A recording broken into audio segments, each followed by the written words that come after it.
He lit the fuse. To drown the truth, she smothered the flame with her bare hands. On this frontier, justice ran faster than mercury in a mountain stream. The blizzard descended on the Nebraska prairie without mercy, transforming dusk into howling white chaos that swallowed the horizon whole. Inside her hand-hewn log cabin, Matilda Crane braced her shoulder against the door as wind clawed at the leather hinges Daniel had fitted 3 winters past, back when his hands were steady, before the coughing started, before Malcolm Reeves's mind consumed him and returned only a dying man. "Mama, I'm cold." Violet's voice trembled from the corner where she huddled beneath a patchwork quilt, her 6-year-old frame shivering despite the fire snapping in the stone hearth. Matilda glanced at the dwindling woodpile, perhaps enough to last until dawn, if rationed carefully. Her bare feet had gone numb on the plank floor despite the heated stones wrapped in flour sacks. The soot-stained calico dress hung loose on her 30-year frame testimony to a year of widow's portions and grief that murdered appetite. 9-year-old Aiden crouched by the fire, gripping his father's squirrel rifle with white knuckles. The barrel stood nearly as tall as the boy, but Matilda had taught him to load and aim last autumn when wolves circled too close. She prayed he'd never need that skill against men, though frontier prayer and frontier reality rarely walk the same path. The door exploded inward. Snow roared through the opening like a living creature, extinguishing the tin lantern and plunging half the cabin into darkness. Matilda lunged for the rifle, her hands closing on the stock, as a figure filled the doorway, tall and broad-shouldered, crowned with snow, wearing a fur-lined hood and a simple head wrap of otter fur over his braids, whose eagle feathers bent beneath ice's weight. "Storm's harsh tonight." The man's voice cut through the wind deep and measured. He raised both hands, palms forward, empty. "I'll trade firewood for floor space." He was Oglala Lakota, evident from the intricate quill work decorating his buckskin leggings, a distinctive pattern of white-tipped feathers and red-blue-white beadwork in geometric waves. His face was angular, weathered by prairie sun and winter wind, somewhere in his early 30s. No war paint, no weapon drawn. Just empty hands and eyes that assessed her cabin with the careful attention of someone who'd survived by reading danger before it struck. Another gust hammered the door against the wall. Violet shrieked. The fire guttered dangerously, and Matilda felt cold punch through her dress like January creek water. The warrior moved with startling speed. 3 strides brought him to the door, which he shouldered closed with a grunt of effort. He dropped the crossbar into its iron brackets with practiced ease, and suddenly, the howl muted to a distant moan. The fire steadied, throwing amber light across his features. In that restored warmth, their eyes met. Matilda saw vigilance there, not malice, the coiled readiness of a predator, yes, but one currently offering truce. Her finger eased slightly on the trigger guard. He noted her protective stance, how she'd positioned herself between him and the children, despite obvious exhaustion.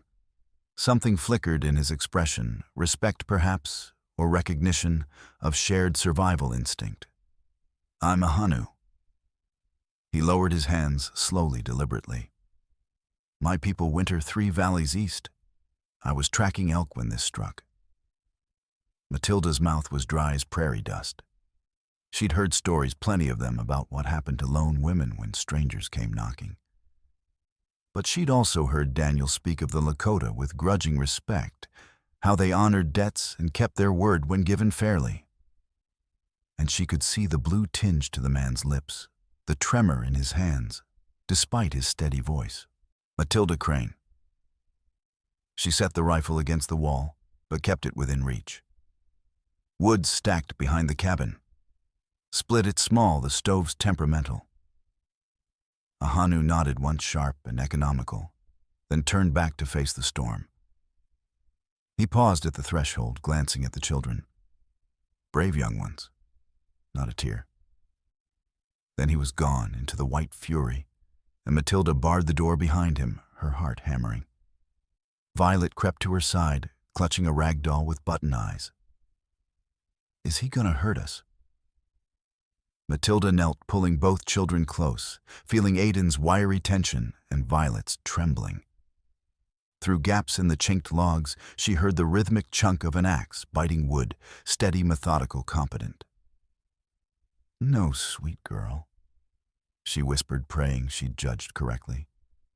"But stay close anyway." Outside, the axe sang its sharp rhythm. Inside, 3 people who'd lost everything to Malcolm Reeves's greed waited to see if this stranger would be salvation or one more trial in a year already heavy with loss. When Ahanu knocked 3 measured raps, Matilda cracked the door just wide enough for him to slip through with an armload of split pine. He'd removed the fur-lined hood and a simple head wrap of otter fur over his braids. His black hair hung in 2 long braids, wrapped with red trade-cloth snow melting in crystalline drops along the strands. Frostbite had turned his fingertips gray-white, and his buckskin shirt clung wet to his chest. He stacked the wood by the hearth, without speaking movements economical, then retreated to the far wall, putting distance between himself and the children. The gesture eased something tight in Matilda's chest. "Sit." She pointed to the 3-legged stool near the fire. "Before your hands turn black." He obeyed, sinking onto the seat with barely audible relief. Up close, she could see exhaustion carved into the lines around his eyes, the way his shoulders hunched against cold that had penetrated to the bone. She dipped a rag in the precious jar of bear grease purchased last autumn from a trapper used sparingly, and crossed to him. "Your hands." Ahanu hesitated, studying her face as though weighing trust against vulnerability. Then he extended both hands, palms up. The skin was cracked and bleeding where the axe handle had rubbed raw. Matilda worked the grease into the frost-bitten fingers with firm, practical strokes, the way her mother had taught her back in Ohio before westward fever killed both parents on the Oregon Trail. Her hands lingered perhaps a moment longer than strictly necessary. Feeling the calluses that spoke of hard work, the strength in those fingers despite their current damage. She pulled back quickly, suddenly aware of Aiden's suspicious glare. "There's stew." She busied herself at the kettle hanging over the fire. Not much, but it's hot.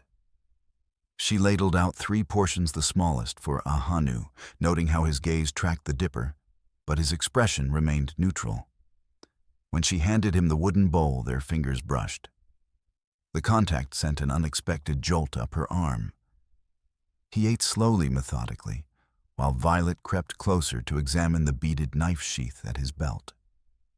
The quill work was intricate white feathers, tipped with black, arranged in a distinctive pattern with red, blue-white beads, forming geometric waves beneath. Something about the design tugged at Matilda's memory, hazy and elusive, like a dream half-remembered upon waking. "Why do the feathers have black tips?" Violet asked, her child's curiosity overwhelming caution.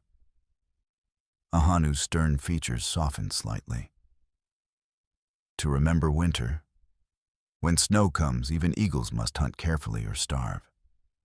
The black reminds us beauty and danger often walk together."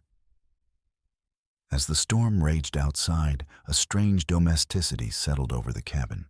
Ahanu taught Aiden how to position his feet when splitting kindling weight forward, knees bent, always conscious of where the blade would travel if it slipped.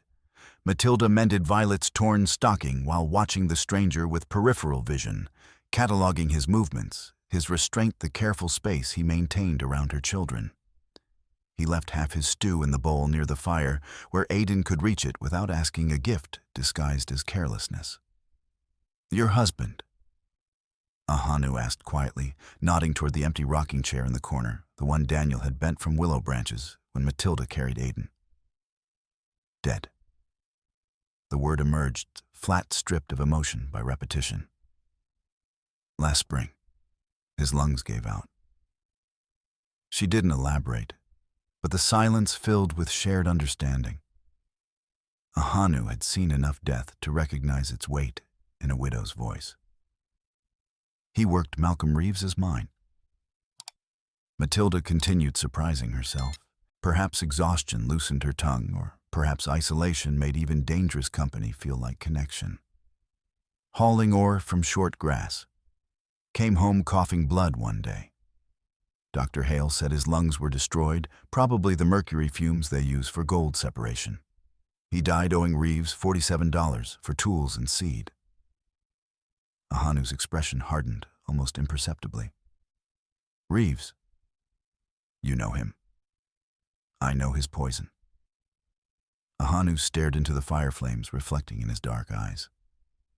That creek running past your land, it feeds into Running Wolf River downstream where my people camp. 3 weeks back, my sister's boy fell sick. Fever, vomiting, skin yellow as old parchment. 4 other children showed the same. Our medicine woman couldn't heal them. Then we found fish floating dead in the river, dozens bellies rotted from inside. Matilda's breath caught. Doc Hale said our cattle were sick too. She took water samples, claimed something was poisoning the creek, but Reeves told the town council she was hysterical. Reeves uses his men dam the side channels after dark and dump the contaminated slurry. Come spring thaw, it washes downstream. Water runs milky for maybe an hour, then clears. But the poison remains. He reached into the beaded pouch at his belt and withdrew a folded paper oil-stained and worn. I took this from a mine cart 2 nights ago. Load counts, dates, initials. The nights match when our river turned bad. Matilda unfolded it with trembling fingers, squinting at smudged columns. She couldn't decipher most in the firelight, but the dates were clear: January 14th, January 21st, February 3rd. She remembered those nights. Remembered cattle refusing to drink the next morning. This proves he's dumping deliberately. It proves something was moved on specific dates. But territorial courts need more a credible witness with legal standing. His gaze held hers. Someone who owns the creek lot where dumping occurs. Understanding settled cold in her gut. You didn't stumble here by accident. The storm is real, Ahanu said carefully. But no, I intended to find you. Daniel Crane's widow. The woman holding water rights Malcolm Reeves wants.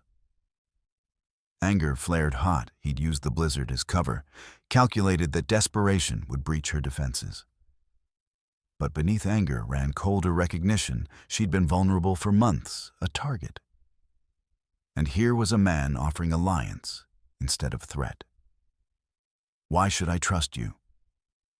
Because Reeves will take your land whether you fight or not, Ahanu replied. The difference is whether you lose to corruption or stand with evidence strong enough to matter. Neither of us can stop him alone. Before Matilda could respond, the kettle began hissing, water boiling over. She reached for it instinctively. Ahanu's hand shot out, catching her wrist. Steam burns deep. His grip was firm but careful. Roll your sleeve. She yanked her arm back, irritation flashing. I've been managing kettles since you were born. Then manage this one safely. He released her and stepped back, but his eyes held hers with intensity that spoke of people lost to carelessness. Matilda rolled her sleeve with jerky movements, using her apron to swing the kettle away. The moment passed, but something had shifted. Not trust exactly, but the foundation upon which trust might be built. She glanced at the quill work on his knife sheath again, that nagging familiarity stronger. The white-tipped feathers, the precise bead arrangement, she'd seen that pattern before. Years ago. But the memory stayed frustratingly out of reach. Outside, wind howled with renewed fury. Inside, 4 people who'd been strangers at sunset began the careful negotiation of becoming allies by dawn. The knock came just after sunrise, hard official backed by authority. Matilda jerked awake, hand automatically seeking the rifle. Across the cabin, Ahanu was already on his feet, moving with liquid silence to position himself beside the door, his knife drawn. Matilda Crane. The voice was thick with whiskey and self-importance. Open up sheriff's business. Ice water flooded Matilda's veins. Francis Harlan, known as Dull Dan, because he'd spent 20 years enforcing other men's will instead of law. He rode for Reeves, now wearing a tin badge that meant nothing except the backing of hired guns. She met Ahanu's eyes. He shook his head slightly, warning. But refusing would only delay the inevitable. She lifted the crossbar. Harlan filled the doorway, his bulk wrapped in a bearskin coat crusted with snow. Behind him stood two deputized thugs, Sven with a scarred jaw and dead eyes, and Ignacio, who'd fled Cheyenne ahead of a hangman's rope. Mrs. Crane. Harlan touched his hat brim in mockery. His bloodshot gaze found Ahanu. You're harboring an Indian vagrant against territorial curfew. He's a guest who worked for shelter, Matilda said, forcing steel into her voice. That's legal commerce. Curfew says no Indians within 5 miles of settlement after dark. Harlan pulled a document from his coat. But that's secondary. Primary matter is your debt. He unfolded the paper with deliberate slowness. Daniel Crane owed Malcolm Reeves $47 at time of death. You've had grace period, but Mr. Reeves is calling accounts. You got coin $47. Matilda's entire savings was $3.60 hidden beneath the floorboards. Daniel paid those debts with 8 months' labor, she said, voice wavering despite her effort. He hauled ore till his lungs bled. Fair ain't settled. Harlan thrust the paper at her. Pay cash or sign over the deed. Mr. Reeves will forgive the debt for clear title, generous considering. That's theft in legal paper, Matilda breathed. This land is ours by homestead law. Final papers were pending when he died. Harlan interrupted. Without payment claim defaults. Mr. Reeves files his own Monday, but he'd rather settle peaceable. Behind Harlan, Sven's hand drifted toward his gun, attention fixed on Ahanu with predatory hunger. That's him, Sven said, accent thick. The one snooping at the mine. Boss said watch for a Lakota with fancy beadwork. Harlan's expression shifted from bureaucratic to dangerous. You been trespassing? Ahanu remained silent, but Matilda saw tension coiling through his frame. You'll come with us, Harlan said, stepping into the cabin. Got questions about theft? Ahanu moved. His hand flashed out, tipping the heavy iron kettle. Boiling water cascaded across the threshold. Harlan stumbled backward, cursing boots slipping on ice. Sven and Ignacio scattered. You'll track snow and ruin the fire, Ahanu said calmly. Better stay on the porch. For one frozen heartbeat, nobody moved. Harlan's face had gone purple, his hand dropping to his revolver. The pretense of legal procedure evaporated. That's assault on an officer, Harlan said, voice shaking with fury. Hanging offense. I spilled a kettle, Ahanu replied mildly. Careless. Sven drew his Colt Army. Boss said dead or alive. Alive, Harlan snapped. Reeves wants him for questioning. He pulled a notice and slapped it against the door frame, driving the nail through with his palm. Mrs. Crane, bring your deed papers to courthouse by noon today, or we return with eviction writ. When we do, we'll remove squatters, violently if necessary. He backed away, deputies flanking, all keeping hands on weapons. At 20 yards, Harlan turned. Noon, Mrs. Crane. They mounted and disappeared into gray morning, leaving only hoof prints and the notice fluttering. Matilda sagged against the doorframe, legs suddenly weak. Aiden and Violet sat up, eyes wide with terror they tried to hide.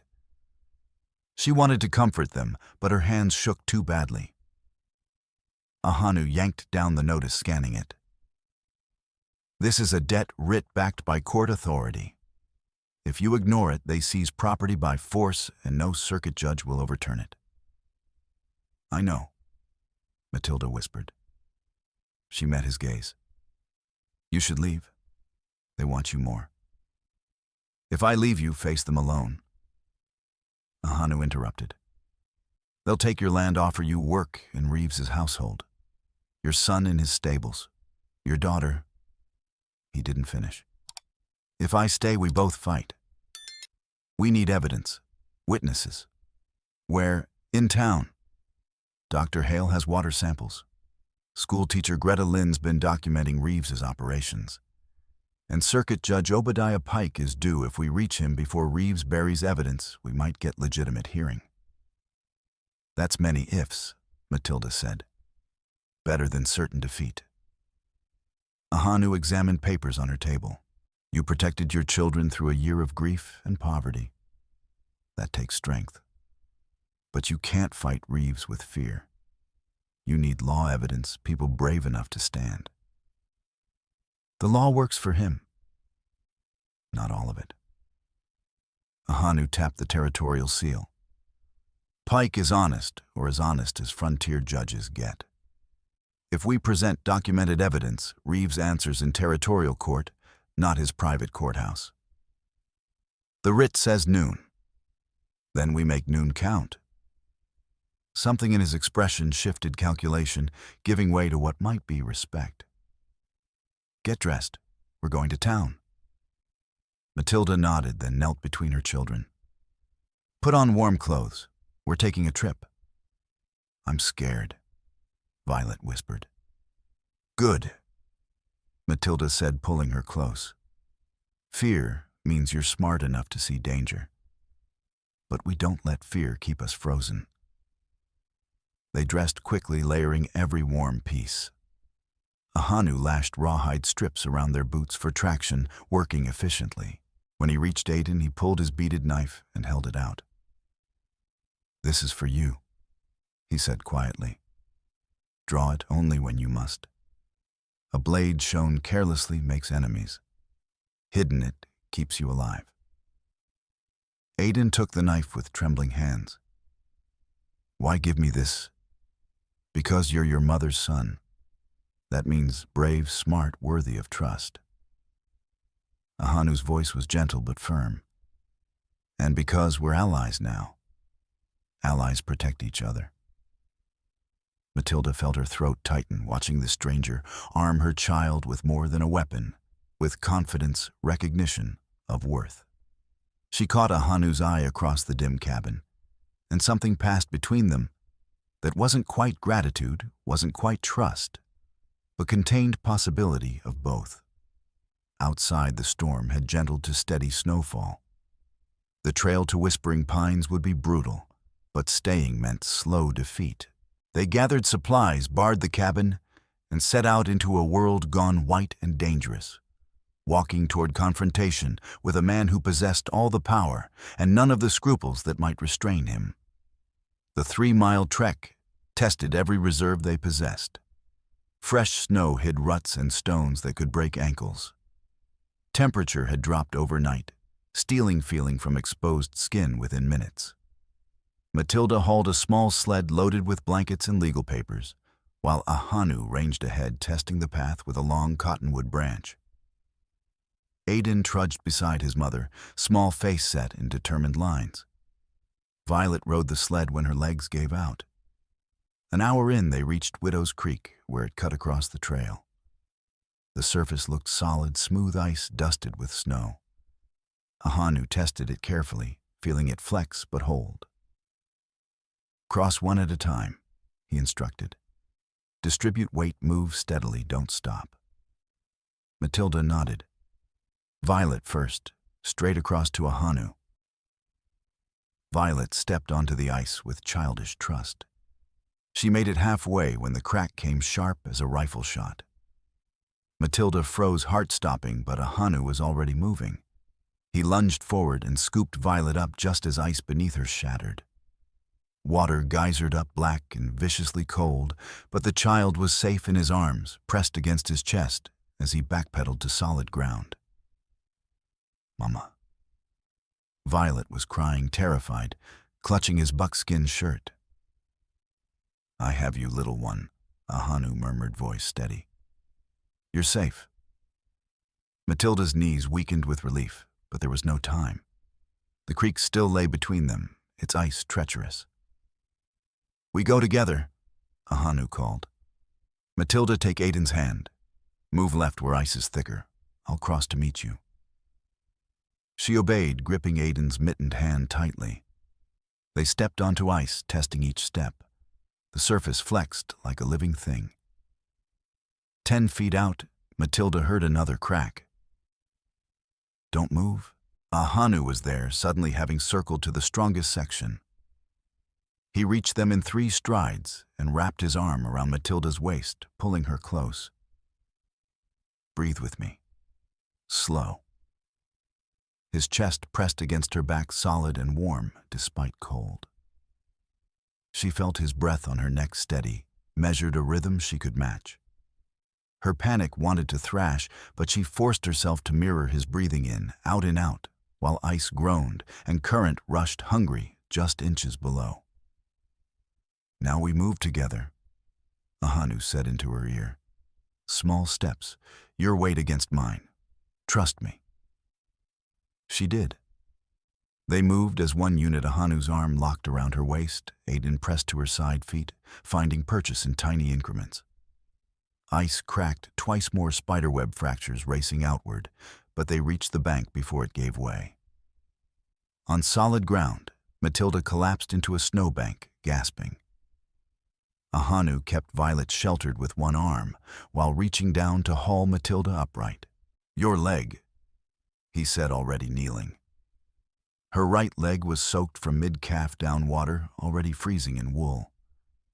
Numbness was setting in first stage of frostbite. Without treatment, she'd lose toes, maybe the foot. Ahanu pulled off her boot with careful haste, then peeled away the soaked stocking. Her foot was bone-white, mottled purple at edges. He removed his outer shirt buckskin, lined with rabbit fur, and wrapped her foot and calf tightly, lashing it with leather cord. "Can you walk?" "Have to." Her teeth chattered. "Town's still a mile." He helped her stand, his hands on her arms. For a moment they stood close, her face level with his collarbone, his warmth radiating through layers. She looked up and found him watching her with an expression she couldn't quite decipher. Concern, yes, but something deeper beneath. "Thank you," she managed. "We survived together," he said simply. "Or not at all." They moved on, Matilda limping badly but refusing to stop. When Whispering Pines finally appeared, a cluster of weathered buildings huddled against prairie wind relief flooded through her so intensely it felt like pain. They made straight for the telegraph depot, seeking warmth and witnesses. Cornelius, the one-armed station master, looked up from his key as they stumbled in shedding snow. "Matilda Crane," he said, surprised. His gaze traveled to Ahanu and narrowed. "Bold bringing a Lakota into town, with Harlan hunting. I need to send a wire to, where's his circuit? 3 towns east, won't arrive till Friday earliest." Cornelius glanced nervously at the door. "Mrs. Crane, whatever trouble?" The door banged open. Dr. Constance Hale swept in, carrying her worn medical bag. She was 40, thin as a fence rail, with gray threading brown hair and ink stains on her fingers. She spotted Matilda's discolored foot and was kneeling within seconds. "Immersion or exposure. Creek ice broke under me. You'll keep toes if we're careful." Constance pulled a flask brandy by smell and began massaging Matilda's foot with it, working in small, firm circles. She glanced at Ahanu. "You're doing." "He pulled me out," Matilda said through gritted teeth as sensation returned in agonizing waves. Constance nodded approval. She finished and stood digging in her bag again. This time she produced 2 glass bottles filled with water, one clear one, faintly cloudy. "Since you're here, witness this." She set both on Cornelius's desk, then added drops of yellow liquid to each. The clear one stayed clear. The cloudy one turned black as coal slag. Gasps rippled through the small space. Sulfur test, Constance explained. Reacts to heavy metals, particularly this. She tapped the blackened bottle. Is from your creek downstream of Short Grass Mine. This, the clear one, is 2 miles upstream. Something's poisoning water between those points. The mine, Matilda said. Reeves is dumping. Can you prove it? Constance's gaze was sharp. Ahanu pulled the stolen ledger page, now damp but legible. Load counts from night operations. Dates match when fish started dying in Running Wolf. Constance studied it, expression growing grimmer. This is evidence, but Reeves will claim forgery. We need corroboration witnesses, official inspection, documented patterns. We need, how fast can we reach him? Even express wire takes 3 days, Cornelius said. Pike won't break circuit for a debt dispute. It's not a dispute, it's poisoning, Ahanu said quietly. Children sick, livestock dying, water rights violated. If Pike understands scope, then I'll draft the wire, came a crisp voice from the doorway. Greta Lind entered, shaking snow from her practical wool coat. She was 35, sharp-featured with intelligent eyes. She'd come west from Boston to teach and stayed because frontier honesty suited her better than Eastern hypocrisy. I've been documenting Reeves's operations for months, she said, producing a leather-bound notebook. Every telegram he sends from this depot I record. Cornelius has been cooperative. The old telegrapher shifted uncomfortably, but didn't deny it. Greta opened her notebook, revealing neat script. 7 wires to his mine foreman ordering night operations, always Thursdays after midnight. Dump at usual site, confirmed by dawn. The pattern's clear. You copied his private communications. Matilda stared. Telegraph messages are public record if you know to ask. Greta's smile was thin. Most don't. Pike respects documentation. If we present water tests, load records, and communication logs together, he'll have grounds for emergency hearing. The writ says noon, Matilda reminded them. That's, she glanced at the depot clock, 2 hours. Then we draft fast. Greta pulled paper and pen. We file criminal complaint for environmental poisoning. That supersedes civil debt property, becomes evidence in ongoing investigation, which means Harlan can't seize without judicial approval. Hope, fragile and dangerous, flared in Matilda's chest. You'd all testify against Reeves. Silence fell. Cornelius looked away, troubled. That's asking folks to risk livelihoods. Reeves owns the Mercantile Land Office, half the ranches. He owns the corrupt half, Greta interrupted sharply. The rest are just scared. But fear's not law, and I'm tired of watching children sicken while grown men pretend ignorance. I'll testify, Constance said flatly. I took an oath. Silence while poison spreads violates that.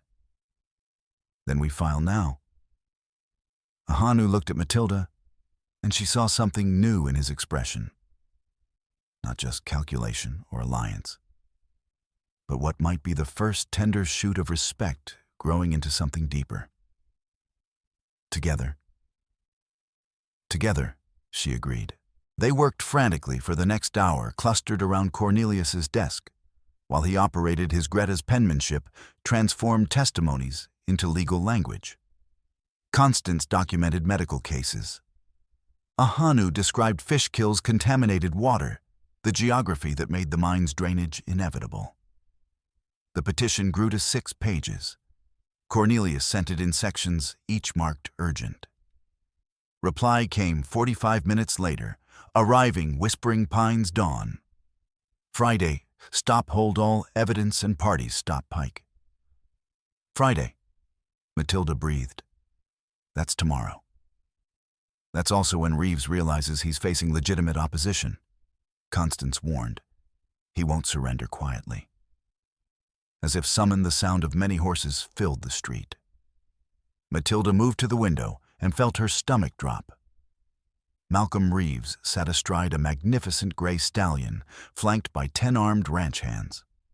Behind them, Sheriff Harlan and his deputies formed a second line, 20 men total, bristling with weapons. Reeves dismounted with practiced grace. He was 50 tall and lean, with silver threading dark hair and pale eyes that assessed value in everything. His tailored wool coat and polished boots spoke of Eastern money pretending at Western simplicity.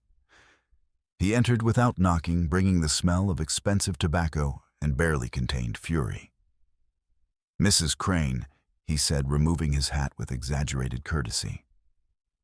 "I hear you've been busy. Filing complaints, spreading rumors. Disappointing." "It's evidence," Matilda said, forcing her voice steady. "Going before—" Reeves's smile was thin and cold. "A conscientious man. I'm sure he'll appreciate your enthusiasm. Though I wonder what standing a widow with unpaid debts has in criminal proceedings." "She has standing as property owner," Ahanu said quietly. "And I have standing as representative of the Oglala band your poison has harmed." Reeves's gaze flicked to him, and something dark moved in those pale eyes, recognition perhaps, or old hatred surfacing. "The thief who stole my papers. Harlan, arrest this man." "Can't," Harlan said from the doorway, sounding genuinely regretful. "Hands tied till Friday." "Convenient." Reeves turned back to Matilda, expression shifting to calculated sympathy. "Mrs. Crane, I'll make you one offer. Final offer. Sign over your deed, I'll forgive every debt. More, I'll employ you in my household. Good work, decent pay, security. Your boy can learn ranching in my stables. Safety, stability, future. All you do is stop this foolishness and accept reality. Reality being you poisoned my husband and want my land." Matilda's voice shook with fury. "That's not an offer. That's extortion." "That's business," Reeves corrected coldly. "If you refuse, you'll lose everything anyway. Pike might hold his hearing, might even fine me some token amount. But your husband's debts are separate, civil matter, legitimate, documented, enforceable. Land office will rule in my favor by month's end. You'll be evicted, and your children will watch you beg for work from people who remember you fought me. Do you understand what happens to widows without land or reputation in this territory?" The threat was precise and devastating. Matilda felt it like physical blows. "She has evidence," Greta said firmly. "Witnesses. She has a stolen paper and 3 troublemakers." Reeves interrupted smoothly. "Against my 20 employees, my property rights, my documented investments in this community's prosperity. Which do you think matters more to territorial government?" He replaced his hat and moved toward the door, pausing beside Ahanu. "You should have stayed on your reservation, warrior. White business ends badly for your kind." Then he was gone, his men following. But the threat lingered, poisoning the air. "He'll act before Pike arrives," Constance said into silence. "He can't afford a real hearing." "Then we stay together," Ahanu said. "And we guard evidence like our lives depend on it." Because they do. That afternoon they sheltered in Constance's surgery, women and children in her office, Ahanu on watch in the hallway. Matilda lay awake on a borrowed cot, listening to her children breathe and Ahanu's quiet footsteps. Near midnight, she rose and found him at the window, watching the dark street. "Can't sleep?" she asked softly. "Old habit. Wars teach you to sleep light." He didn't turn. "Your leg pain manageable. Constance says I'll heal clean." She joined him, their shoulders touching. Outside snow fell in soft curtains. Ahanu, that ledger you stole. You've been tracking Reeves a long time, haven't you? A pause. Then 9 years. Why so long? Silence. Then he spoke quietly. In 1866, when gold rush was at height, Reeves led a party through Oglala hunting grounds. We allowed passage for promised payment $500. He gave his word before witnesses, including a missionary named Father Blackwell. We kept our side. He never paid. That would have been the end, a broken promise among many. But then, his men started setting illegal fish nets in spawning streams, killing next year's salmon. I confronted them. They shot at me. I fled upriver and... He stopped. And what? And I heard a baby crying. His voice roughened with memory. Caught in an elm snag where current had wedged the blanket. I pulled him out, wrapped him in my shirt, took him to Sandbar Post Station. Left him with the wet nurse because Reeves' men were tracking me. If they'd found me with a white child, they'd have called it kidnapping and used it as excuse to attack my band. So I left him anonymously with just a marker, so his family would know he'd been saved by a friend. Matilda's breath caught. The memory teasing at her consciousness suddenly crystallized with devastating clarity. The quillwork pattern on Ahanu's knife sheath, white-tipped feathers, red, blue-white beads in precise waves. She'd seen it before. She owned a piece of it. "What marker?" she whispered, though she already knew. A braided cord with quillwork matching my people's pattern. White feathers tipped black beads in the wave design my mother taught me. He turned to look at her. "Why?"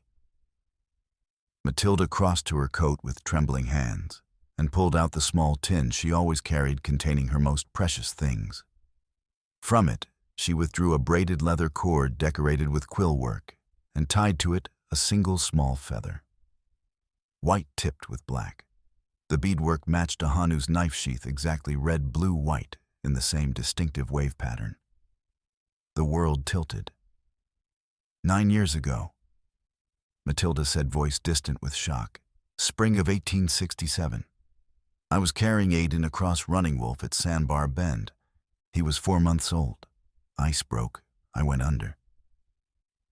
Terror of that day flooded back, stunning cold current tumbling her like a leaf the moment she surfaced, gasping to find the blanket gone and her baby with it. I thought he drowned. I searched for hours, screaming, praying, dying inside. But he didn't drown, Ahanu said softly, his face gone very still. The wet nurse, Mary Three Hawks, she found you. Next day, brought me to the post.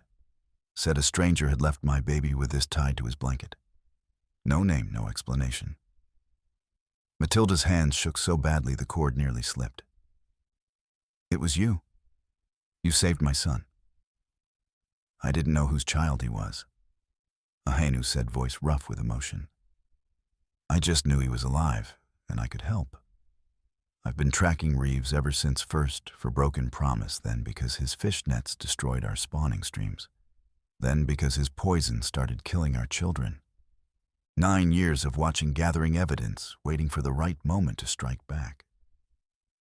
He reached out slowly, touching the cord in her hand. And I never knew the child I saved was yours. Aiden had woken without either adult noticing. Now he stood in the doorway, staring at Ahanu with wide eyes. You saved me. Ahanu turned and something shifted in his expression, and the careful warrior's mask cracking to reveal raw emotion. I did. Show me your wrist, Aiden, Matilda said gently, though her voice shook. The boy pushed up his sleeve. There, on his left wrist, pale against tanned skin, was a thin scar, barely visible now, but present. The shape of rawhide wrapped tight against frostbite. Ahanu crossed the room and knelt before the child. With one finger, he traced the scar. I tied it too tight. I was afraid the cold would take your hands. By the time I reached the post, it had cut the skin. I'm sorry. Don't be sorry, Aiden said, voice breaking. You saved my life. He pulled the beaded knife from his belt, the one Ahanu had given him that morning, and held it out horizontally. My pa told me a knife given is a bond. You gave me this to protect me. Now I give it back so we're family. You're part of us. The adults froze. It was child's logic, innocent and absolute, but it carried weight of truth. Ahanu took the knife with shaking hands and pressed it back into Aiden's palm, closing the boy's fingers around the hilt. Keep it, he said hoarsely. But you're right about the bond. We're family now, if you'll have me. We'll have you, Violet announced, pushing past her brother to grab Ahanu's other hand. You can sleep by our fire whenever you want. Despite everything, the danger ahead, impossible odds weight of revelation, Matilda laughed. It came out half sob, but it was genuine. Ahanu's eyes were bright with unshed tears, and when he looked at her across the children's heads, she saw everything laid bare. His years of lonely pursuit, his grief for poisoned people. His desperate hope that this fight might finally bring justice.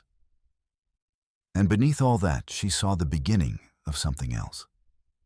Something that had started with a blizzard and a trade of firewood for shelter, that had grown through shared survival, and that now, faced with revelation of debts 9 years deep, was transforming into something that looked dangerously like love.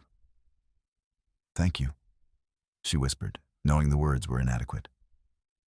For my son, for standing with us, for everything. We stand together, Ahanu said simply. That's what family does.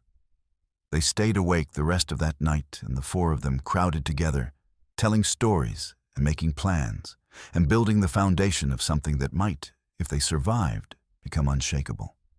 Outside, snow fell steadily, and somewhere in darkness, Malcolm Reeves was planning how to destroy them before he was 60, built like a fence post, with wild white hair and eyebrows that possessed independent life. His black suit was trail-worn, but meticulously brushed, and he carried the territorial seal in a leather case. I've ridden 18 hours straight on your emergency petition, he announced, striding into Greta's schoolhouse. This better be legitimate crisis. It's legitimate, Your Honor, Constance said, setting her water samples on Greta's desk. Watch. She performed the sulfur test again, clear sample staying transparent, contaminated one turning black. Pike's eyebrows rose incrementally. He took notes in cramped handwriting, occasionally firing sharp questions. Constance testified, presenting medical records and chemical tests. Greta read her telegram logs, 7 entries each, matching contamination dates. The evidence mounted like stones in a cairn. Ahanu spoke last. The room went silent as he approached Pike's improvised bench. He wore no fur-lined hood and a simple head wrap of otter fur over his braids, just simple buckskin and his hair in braids. But his presence commanded attention. My people live 15 miles downstream. He said, his English formal and clear. 3 weeks ago, fish died in massive numbers. Then children sick and fever-vomiting yellow skin our medicine cannot cure. I tracked poison upstream to Shortgrass Mine. On February 3rd, I observed men damming a channel and dumping barrels of luminescent liquid. When the dam broke, creek ran white for perhaps 20 minutes before clearing. Did you report this to any authority? Pike asked. To whom the local sheriff works for Reeves. Indian agency is 300 miles distant and rarely responds to complaints. Ahanu met Pike's eyes steadily. So I gathered evidence myself. By trespassing and theft. By trespassing, yes. Whether taking one paper documenting crimes against my people constitutes theft or justice, I leave to your determination. Pike's mouth twitched. Honest answer, at least. He gestured to the "Can anyone verify this document's authenticity?" In the back, Simon Welch, the nervous mine clerk, stood slowly, looking ill. I can, Your Honor. That's my handwriting. Did you write these knowing they documented illegal dumping? I wrote what I was ordered to write, Simon said, voice barely audible. I didn't ask questions. I should have, but I didn't. I'm sorry. Pike studied him sharply. What you knew matters less than what you saw. Did you observe night operations? Yes, sir. Thursday nights mostly. Mr. Reeves would dismiss day crews and bring in a special team. They'd load barrels from the processing shed. I was told not to inquire. What happened to those tailings? Dumped in side channels feeding the main creek. Reeves said proper storage was too expensive. Easier to let spring thaw wash it downstream where nobody important would notice. The room erupted. Pike hammered his borrowed claw hammer until silence returned. Order. Malcolm Reeves stood from his seat and back, immaculate in his Eastern suit. Your Honor, with respect, this is theater. My employee is coerced, the Indian is a confessed thief, and Mrs. Crane is financially desperate. This is conspiracy to extort money from legitimate business. Serious accusation, Mr. Reeves. Pike said mildly. Can you prove it? Can they prove theirs? Where's physical evidence? Contaminated barrels, documented injuries. They have one piece of paper that could be forged water samples proving nothing about source and testimony from biased parties. You make a point, Pike conceded. Physical evidence would strengthen this considerably. I'm prepared to order immediate mine inspection with neutral observers. That violates my property rights without proper warrant, which I'll issue based on testimony of environmental harm and public health emergency. Pike interrupted. Unless you'd prefer voluntary inspection and avoid appearance of obstruction. Reeves's jaw tightened. I'll consider it. Meanwhile, I have counterclaims. Mrs. Crane's debt is documented and overdue. Simple contract. I demand resolution before any inspection diverts attention. Debt is civil matter, Pike said. This hearing concerns criminal environmental violation. Then I request immediate adjournment to pursue civil claim in proper venue, Reeves said smoothly, which requires Mrs. Crane to remain in town without access to her property pending resolution, several weeks likely. The trap was elegant. If Matilda stayed, her homestead sat empty and vulnerable. If she left, she'd face contempt charges. Either way, Reeves gained time to hide evidence. Your Honor, Ahanu said quietly, may I present additional documentation? He pulled a yellowed paper from his pouch, older than the Keats. This is a promissory note from Malcolm Reeves to the Oglala Band dated 1866. $500 promised for safe passage through our hunting grounds during gold rush. Payment due upon his first profitable season. He never paid. Reeves's face went white, then red. That note was given under duress. You gave your word before 3 tribal elders and Father Blackwell from Cheyenne Mission. Ahanu said calmly. He keeps records. He's still alive. Shall we summon him? Pike examined the note closely. This appears authentic, and it predates the homestead claim, making it senior debt. He looked at Reeves with something approaching amusement. Tell me, Mr. Reeves, do you support immediate resolution of all debts or prefer proper deliberation, silence thick and suffocating? Finally, Reeves said through clenched teeth, I withdraw objection to Mrs. Crane's presence during inspection, but I maintain my right to civil proceedings afterward. Noted? Pike checked his pocket watch. It's 9 o'clock. I'm ordering immediate mine inspection myself, Dr. Hale, and willing neutral parties. Sheriff Harlan will provide escort for safety. Mr. Reeves, you'll grant full access, or I'll issue obstruction warrant. We depart in 1 hour. The room emptied in controlled chaos. Matilda found herself standing with her allies, Ahanu, Constance, Greta, and surprisingly, Simon Welch, who looked terrified but determined. "You didn't have to speak up," she told him. "Yes, I did," Simon said, voice shaking. "I watched your husband die coughing blood. I knew why. I said nothing. That's complicity in murder, Mrs. Crane. I may be a coward, but I won't be a killer." Outside, Matilda found Ahanu checking his horse's hooves. She approached quietly, still processing last night's revelation. "That note," she said. "You've been carrying it 9 years. I've been waiting 9 years for the right moment to use it," he corrected. "Reeves thinks he's the only one who understands leverage. You could have used it any time. Why now? Because now there are witnesses. Documented evidence. He straightened, meeting her eyes. And because now there's you, someone with legal standing and courage to fight. Alone, I'm just an angry Indian with a grudge. Together, we're legitimate opposition. We're also targets," Matilda said quietly. "Reeves won't let us reach that mine peacefully." "No," Ahanu agreed. "The hard part comes next. Then we face it together." His hand found hers, briefly a squeeze of solidarity, of partnership, of something deeper neither quite had words for yet. Then they were mounting up, forming a column behind Pike's buggy, riding toward confrontation with a man who'd kill to protect his secrets. The ambush came at Willow Gap exactly as Ahanu had predicted.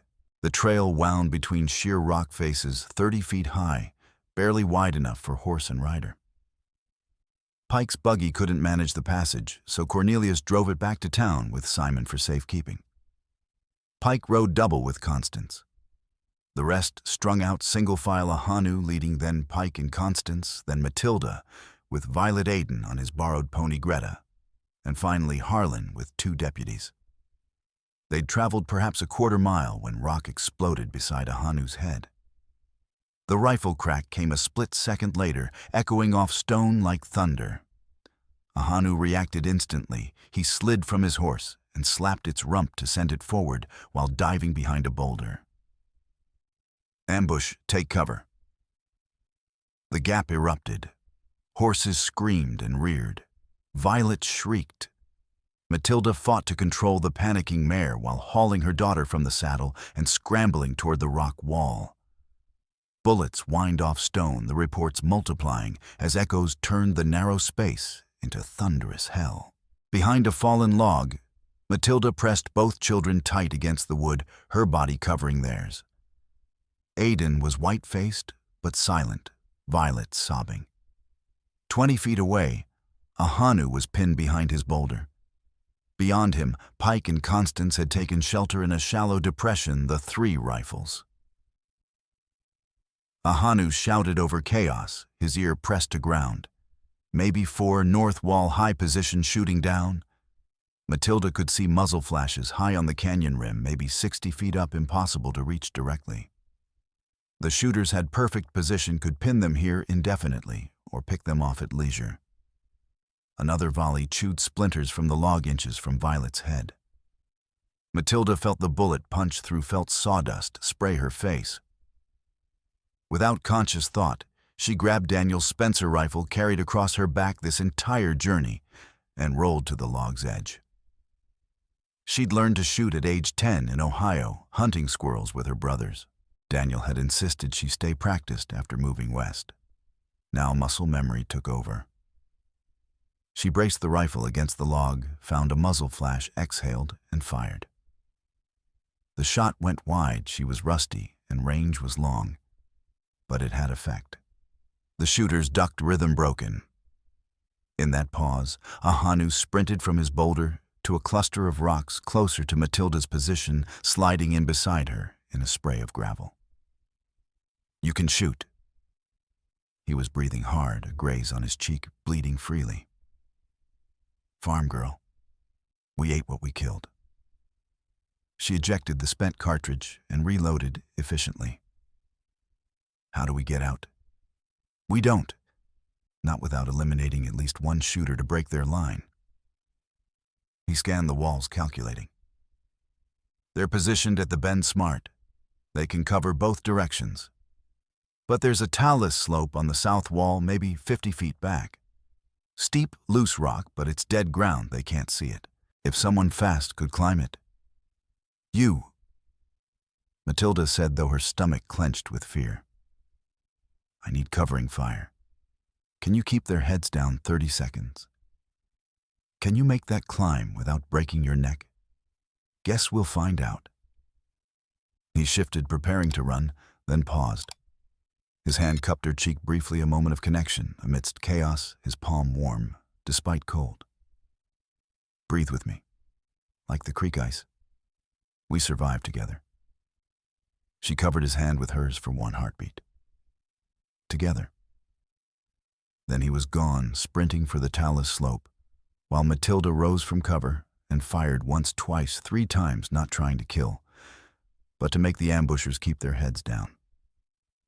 Behind her, Harlan joined in with his Colt, then Greta with a hunting rifle. Ahanu hit the slope and started climbing using hands and feet, ascending the near vertical incline with desperate speed. Loose rock cascaded down. Matilda reloaded and fired again, shoulder aching from recoil, ears ringing. One ambusher spotted Ahanu. The shooter swung his rifle toward the climbing figure. Matilda saw it happening, saw the barrel tracking, saw her options narrowing to nothing. She stood fully upright, completely exposed, and fired. The bullet took the shooter in the shoulder, spinning him backward. He dropped his rifle, clutching the wound. The other ambushers turned toward Matilda, and for one breathless moment, she stood there completely vulnerable, while Ahanu reached the ridgeline and disappeared over the top. Then Aiden was pulling her down, screaming, "Mama, get down!" And bullets chewed the log to splinters where her head had been. On the ridgeline, chaos erupted. Matilda couldn't see details, but she heard confused shouts, a rifle clattering down the rock face, someone cursing, then screaming. 30 seconds of violence, and then silence. Ahanu appeared at the bend, waving them forward. Clear move. They scrambled through the gap, collecting scattered horses, checking injuries. Pike's scalp wound was messy but superficial. Constance bandaged it while he grumbled. One of Harlan's deputies had taken a bullet through the meat of his thigh, painful but not life-threatening. The wounded ambusher lay propped against a rock, Ahanu's knife at his throat. 2 companions were sprawled unconscious, disarmed. The 4th had fled. "Who hired you?" Harlan demanded. The wounded man, young, maybe 25, with a drifter's lean look, spat blood. "You know who. Same man paying top dollar for gun work. Told us to stop you here any means necessary." "Where's Reeves now?" Pike asked, voice cold with judicial fury. "Was at the mine when we left. Probably still there, preparing to blow the waste dam and destroy evidence ponds. Said if you got past us, there'd be nothing left to find." Matilda's blood turned to ice. "Blow the dam that would flood. Your homestead," Ahanu finished grimly. "And every family downstream, dozens of people." "We have to stop him," Matilda said. "We have to reach him first," Ahanu corrected. "And we're already behind." Pike pulled himself upright, blood streaking his face, but his eyes fierce. "Then we ride hard. Harlan leave 1 deputy with prisoners. Everyone else mount up. If Reeves wants to destroy evidence, he'll explain it to territorial court first." They rode. Not carefully anymore, they drove their horses at reckless speed through the remaining gap and out onto open sage flats. Short grass mine rose in the distance, an ugly scar on the hillside. And there, unmistakable, was Malcolm Reeves, standing beside a powder-laden wagon, positioned directly against the earthen dam that held back the mine's waste ponds. He saw them coming, and he smiled. The scene was surreal in its calculated brutality. Reeves stood beside the wagon with one hand resting casually on a wooden crate stenciled "Danger Explosives." Behind him, the earthen dam rose 20 feet high, holding back thousands of gallons of gray sludge, viscous and deadly. 10 of Reeves's men flanked him in a loose defensive arc, all armed, all looking nervous, but committed. Several held shovels as though caught mid-work. Others carried bundles of dynamite. The fuse on Reeves's wagon was already lit, a thin ribbon of smoke trailing from the spark toward the crate. 30 seconds, maybe less. "Stop!" Pike shouted, reining his horse so hard it reared. "Malcolm Reeves, by authority of territorial court, I order you to extinguish that fuse and stand down." Reeves glanced at the approaching riders, then back at the sputtering fuse with studied indifference. "You're too late, Your Honor. This is my property, and I'm conducting authorized demolition of unsafe structures. Perfectly legal." "There's nothing legal about destroying evidence during investigation," Pike countered, dismounting. "And nothing legal about endangering civilian lives downstream. That dam breaks, people die." "Mining's dangerous work," Reeves said with a shrug. "Accidents happen. Perhaps if people didn't trespass and interfere with legitimate operations, they'd stay safer." The fuse burned steadily 20 seconds now, maybe less. Matilda could see the mathematics playing out in everyone's eyes. Not enough time to cross open ground and extinguish it without being shot by Reeves's men. "Greta, take the children behind that wagon now." Matilda commanded, her voice brooking no argument. Greta grabbed Violet and Aiden by their hands and pulled them toward a supply wagon 30 yards back, shielding them behind its bulk. Ahanu saw it too. He swung down from his horse in one fluid motion and started walking toward the burning wagon, hands raised and empty. "Don't," Reeves said, drawing his revolver, a Colt Army well-maintained deadly. "Another step and you're dead." Ahanu kept walking his pace, steady eyes locked on the fuse. 15 seconds. "Then shoot, but I'm not stopping." "Ahanu!" Matilda screamed, but he didn't pause. 10 feet from the wagon. Reeves cocked the Colt, his aim unwavering on Ahanu's chest. Behind Reeves, Sven raised his rifle. Several other men shifted nervously, fingers on triggers. Constance broke the standoff. She spurred her horse forward with a wild cry, charging directly at the line of Reeves's men. The sudden movement shattered their discipline. Several dove aside, others raised weapons but hesitated to shoot a woman. In that instant of chaos, Ahanu lunged for the wagon. Reeves fired. The bullet grazed Ahanu's shoulder, spinning him but not stopping him. His hand closed on the fuse, yanked it free, and hurled it toward the waste pond, where water would douse. But Reeves had anticipated. With cold precision, he kicked over a lantern positioned beside the wagon. Coal oil splashed across the dynamite crate and ignited instantly, flames leaping 3 feet high. "No!" Ahanu grabbed the burning crate barehanded, lifting it despite fire searing his palms, and threw it with desperate strength toward open ground. It landed 20 feet away, in a patch of snow flames hissing but still burning the dynamite, cooking toward detonation. 8 seconds. Maybe 10. Matilda didn't think. She spurred her horse toward the burning crate, hit the ground, running her apron already in her hands. She threw herself on the flames, smothering them with fabric and body weight, pressing down despite heat that scorched through cloth and blistered her palms. The flames died.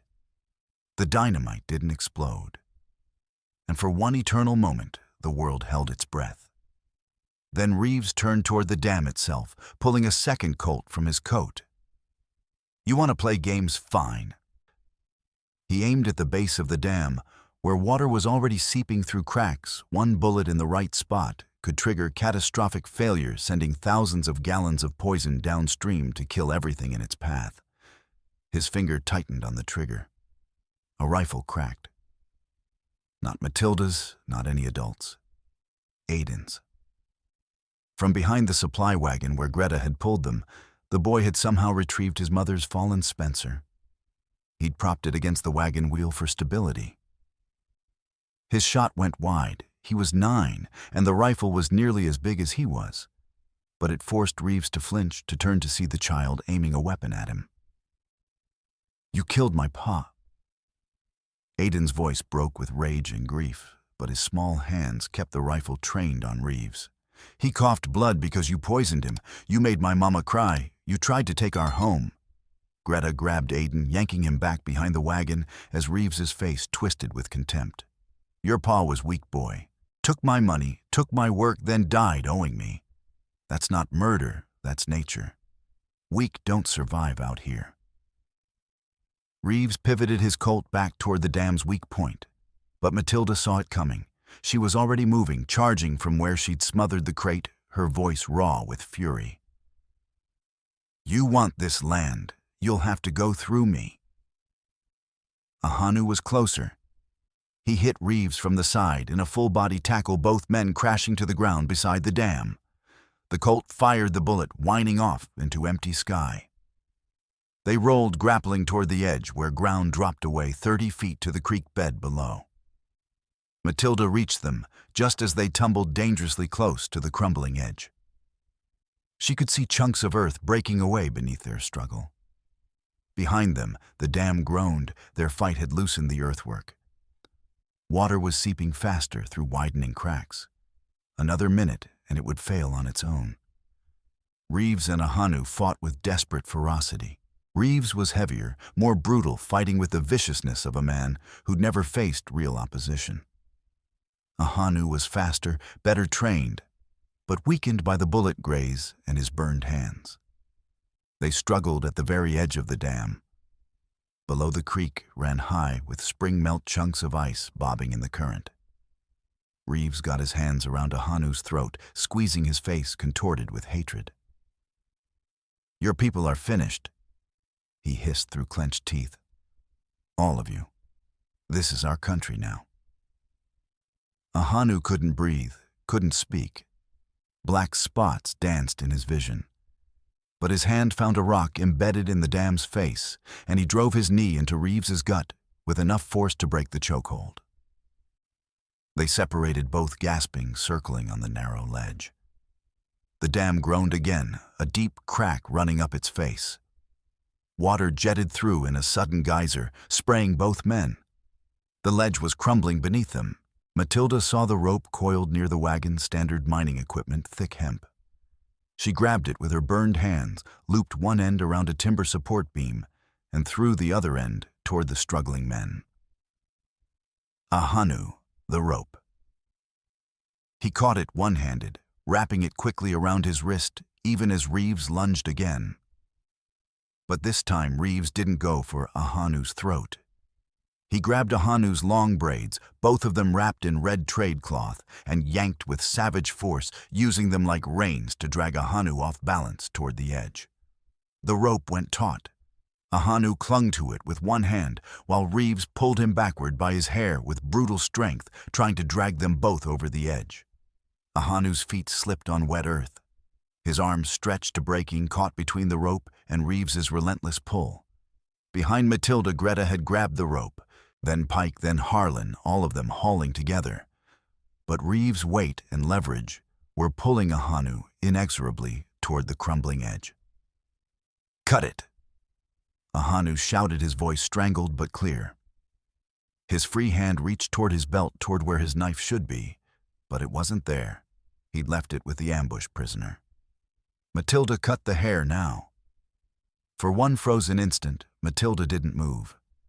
She understood what he was asking, to sever not just hair, but a cultural symbol, spiritual strength connection to his ancestors. She'd heard enough from their conversations to know what those braids meant.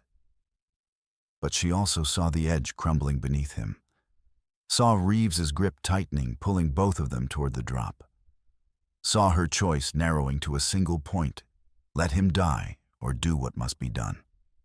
She released the rope. Greta, Pike, and Harlan took her weight and ran toward the struggling men. Her burned hands closed on Ahanu's knife. Where it lay on the ground nearby, dropped during the earlier chaos. She reached the edge just as more earth gave way. "I'm sorry," she whispered, though she knew he couldn't hear over the roar of water. She grabbed one of Ahanu's braids where Reeves clutched it and sliced through the wrapped leather and hair in one clean stroke. Then the second braid. The knife was sharper than she'd expected. Both braids parted cleanly. The sudden release of tension was like a gunshot. Reeves stumbled backward, still clutching the severed braids, his eyes wide with shock as he realized he'd lost his leverage. His feet found nothing but air. Ahanu lunged forward away from the edge, his freed hands grasping for purchase. Matilda grabbed his shirt, pulling with all her strength, and together they scrambled away from the crumbling ledge. Behind them, Reeves teetered on the breaking edge, the braids still in his fists, like trophies he'd never claim. His mouth opened whether to curse or scream or plead, Matilda would never know. The dam gave way beneath him. A section of earthwork collapsed in a roar of mud and water. Malcolm Reeves fell backward into the surge, still clutching Ahanu's severed hair, and the creek swallowed him whole. His body tumbled once in the churning brown water, thick with ice chunks, then vanished downstream, pulled under by the current and the weight of his heavy wool coat. They hauled Ahanu back to solid ground, Matilda, Greta Pike, Harlan, all of them straining together. When he reached safety, he collapsed, coughing and shaking one hand, instinctively reaching for the braids that were no longer there. Matilda knelt beside him, her hands finding his face, his chest confirming he was whole, alive here. "You're alive," she breathed. "Thank God you're alive." Ahanu's hand found the back of his head, feeling where his hair now hung loose and short-cut just below his shoulders, instead of trailing down his back in the traditional way. His expression was difficult to read, shock perhaps, or loss, or the strange numbness that comes after narrowly escaping death. "You cut it," he said, his voice hoarse but not accusing, just stating fact. "You told me to," Matilda said, her own voice shaking. "You said cut it, so I did. I'm sorry, I know what it meant. You saved my life." Ahanu interrupted, his dark eyes finding hers with sudden intensity. "That's what it means now. Hair grows back, life doesn't." Before anyone could respond, Simon Welch came running from the mine entrance, waving a leather-bound logbook. "I found it, the master ledger, every illegal dump, every payoff, every threat. It was in Reeves' office, safe combination, written on his desk blotter." Behind them, the dam groaned one final time, sagging dangerously. "We need to shore it up or evacuate downstream," Constance said urgently. "Now." "Both," Pike ordered. "Harlan, send your fastest rider to clear the valley. Everyone else, shore this dam with whatever we can carry. Move." For the next 3 hours, they worked with frantic intensity. Reeves's men, seeing their employer swept away, and the law aligned against them, dropped their weapons and joined the effort. They hauled rocks-packed, mud-braced timbers against the weakest sections. Ahanu, despite his injuries and his shorn hair, worked alongside them, directing timber placement with calm authority. Slowly, the dam stabilized. The seepage slowed, and when Pike finally called halt, the structure stood damaged, but intact enough to hold until proper repairs could be made. In the sudden silence, Matilda looked around at the exhausted assembly townsfolk and ranch hands, law and outlaw, all mud-covered and spent. They'd stopped the disaster. Together, Violet and Aiden emerged from behind the supply wagon, where Greta had kept them safe throughout the confrontation. Violet ran straight to Ahanu and wrapped her small arms around his legs. "You're okay? I was so scared." Ahanu knelt, his movements stiff with pain, and pulled the girl close. "I'm okay, little one. Thanks to your mama." Aiden approached more slowly, his face pale, the 2 large rifles still in his hands.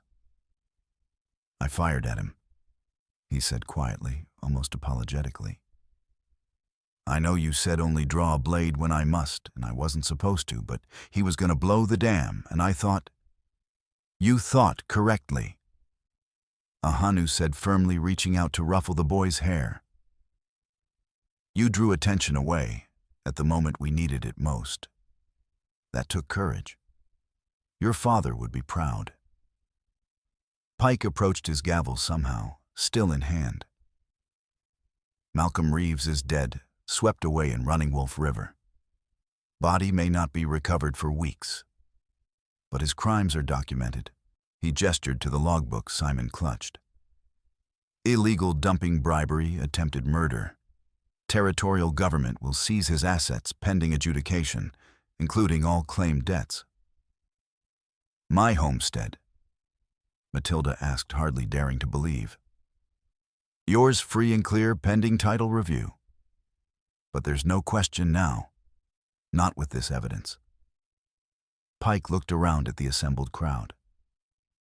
"I'm filing charges against Sheriff Harlan for corruption. New elections will be held, and this mine shuts down until proper safety measures are installed. If ever." "It's over," Matilda whispered. "The fight is—" Pike agreed. "The healing begins now." Matilda found Ahanu sitting alone on a supply crate, Constance bandaging his burned hands. His severed braids lay on the ground beside him, 2 lengths of black hair wrapped in red trade cloth, cut cleanly through. She picked them up carefully, cradling them. "I'm sorry," she said again, though the words felt inadequate. "I know what you lost. You saved me, Matilda," Ahanu said, looking at her directly. "In my tradition, hair represents spiritual strength, connection to ancestors. Cutting it can signify mourning or shame or punishment. But you didn't cut it for any of those reasons. You cut it to keep me alive." He took the severed braids from her hands, gently examined them, then carefully tucked them into his pouch. "So perhaps it signifies change instead, the end of one path, the beginning of another." "What path?" "One where I'm not alone anymore," he said quietly. "One where I have family worth living for." Matilda felt tears sting her eyes. Without thinking, she leaned forward and pressed her forehead to his, not a kiss, not yet, but acknowledgement. Promise. Partnership sealed in blood and sacrifice. "We rebuild together," she whispered. "If you'll have us." "I'll have you," Ahanu said. "For as long as you'll let me stay." They rode back to Whispering Pines. In fading light, a column of survivors carrying victory and exhaustion in equal measure. By the time they reached town, word had spread. People lined the muddy main street, watching with careful attention.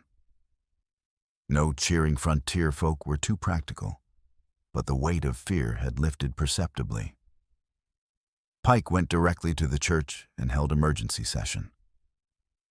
Before sunset, he'd formally suspended Harlan seized the mine under territorial authority and posted notice for elections within 30 days.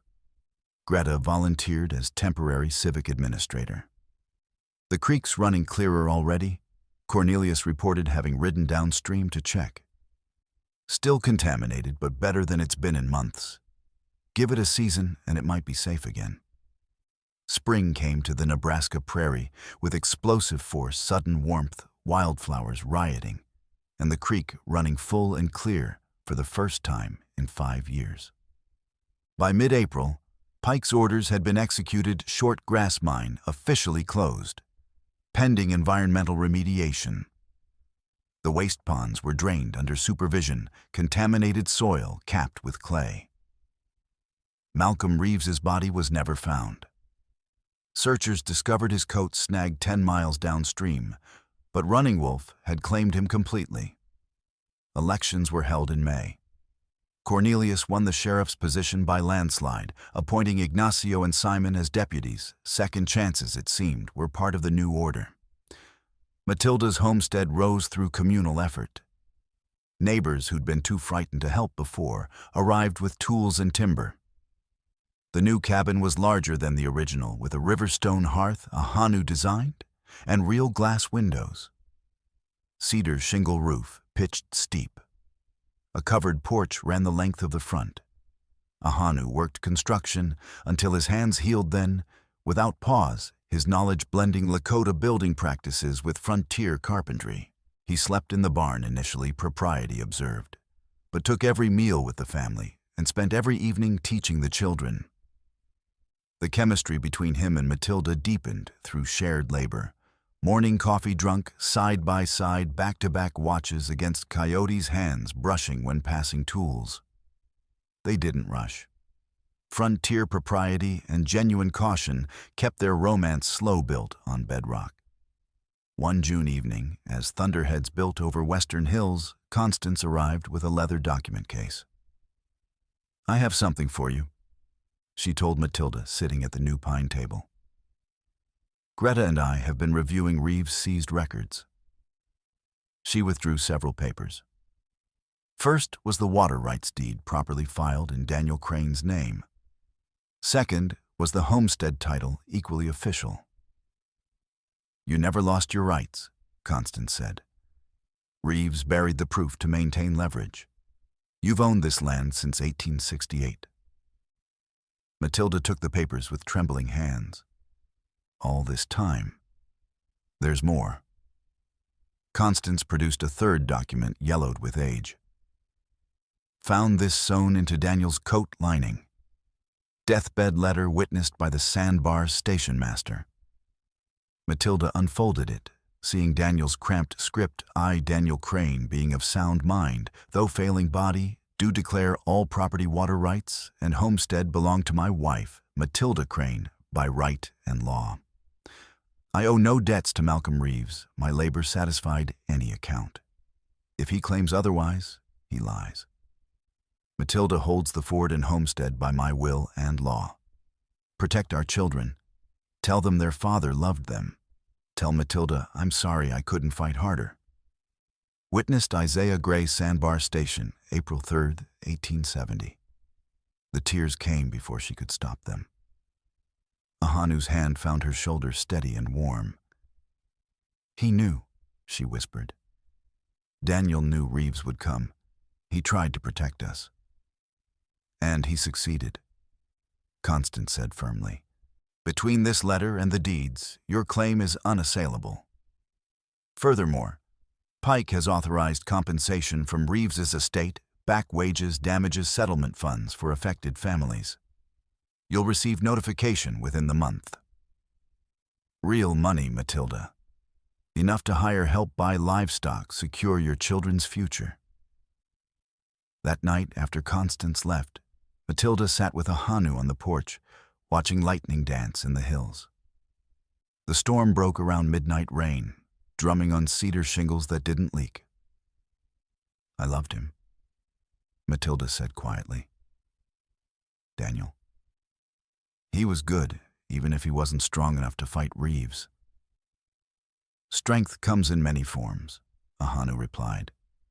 "He protected you with law and words when he no longer had breath for physical fighting. Do you think it's wrong building something with you while his memory is still fresh? In my tradition, we honor the dead by living well, by continuing their work, protecting what they loved. You're not betraying his memory, you're fulfilling his final wish." He turned to face her. "Matilda, I need to ask something. The homestead is rebuilt. Danger is past. You're secure now, legally, financially. You don't need me anymore. Not for survival." She heard the vulnerability beneath the words. "Are you asking if I want you to stay?" "I'm asking if you want me. Not as protection or help, but as a partner. As someone you'd build a future with. By choice." The answer rose from somewhere deeper than thought. "I want you. I choose you. Not because I need protection, but because you make me laugh. Because you're patient with my children. Because when you look at me, I feel seen, not as widow or victim, but as myself. Whole and worthy." She reached out, taking his scarred hand. I choose you because my heart walks beside yours, and I think it will for the rest of our days." Ahanu's smile was sunrise breaking. He pulled her close and kissed her soft and deliberate and full of promise. The storm raged around them, but here on the porch they'd built together, there was only warmth. "We should marry properly," Matilda said when they finally pulled apart. "Reverend Blackwell from Cheyenne Mission is due next month. He'll marry us if you're willing to suffer through a Christian ceremony." "I'll add Lakota blessing too," Ahanu said. "Honor both traditions." "I'd like that." 3 weeks later, on a June afternoon, bright with prairie sun, they married beside the creek where Ahanu had pulled Matilda from the ice months before. Blackwell presided over Christian vows, simple binding. Then Ahanu spoke in Lakota, words about two paths becoming one, about honoring the dead by living fully, about the strength of choosing to stand together. His hair growing back now, but still short compared to tradition, moved in the wind, a visible reminder of sacrifice made and survival earned. Violets scattered wildflowers.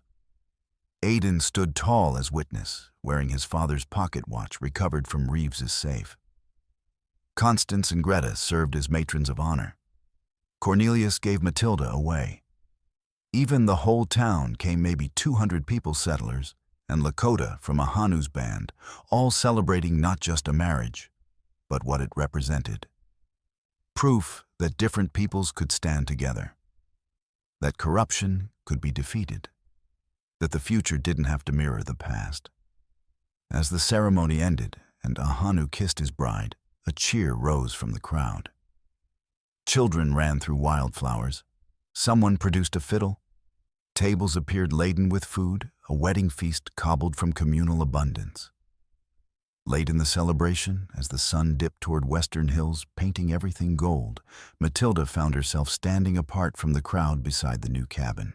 She ran her hand over the smooth river stones of the hearth, feeling the warmth radiating even now, and thought of the journey that had brought her here, widowhood and terror and desperate survival transformed through courage and alliance into this home family future. Ahanu joined her, slipping his arm around her waist. "Tired. Happy," she corrected. "Overwhelmingly happy." "Good." He pressed a kiss to her hair, shorter now, where she'd singed it, smothering the dynamite crate, matching his own shorn length in a way that felt oddly fitting. "You deserve it. Every moment." On the high plains, the wires sang in staccato clicks, and riders timed their breath to the rhythm. Circuit judges traveled with saddlebags of writs and a folding gavel, convening court wherever a church bench or freight crate could stand in for a dais. Mill hands spoke of quicksilver, like a living thing, bright and slippery, pooling in the cracks of sluice boxes and the creases of men's hands. At night, the waste slurry slid out through hidden gates. By dawn, it braided itself into the creek, dulling fish eyes and whitening willow roots. The town learned to read those signs, the way farmers read weather, by smell, by the taste on the tongue, by the sheen that refused to leave a tin cup. They stood together, watching the celebration, watching their children dance with other children in amber light, watching community bloom where corruption had once strangled growth. The creek ran clear at their feet, fish jumping in the shallows, water singing over stone. The homestead at Whispering Pines had survived flood and fire and greed. It would survive whatever came next too, built on bedrock and love, and the unshakable truth that some things family justice home were worth fighting for. And on that June evening, surrounded by people who'd stood with them, Matilda and Ahanu began their marriage the way they'd begun everything else together, by choice, facing the future as partners. Behind them, the creek ran on toward the horizon, carrying clear water to Running Wolf, and beyond, healing the land mile by mile. It was enough. It was everything. Family justice and home worth fighting for on any frontier.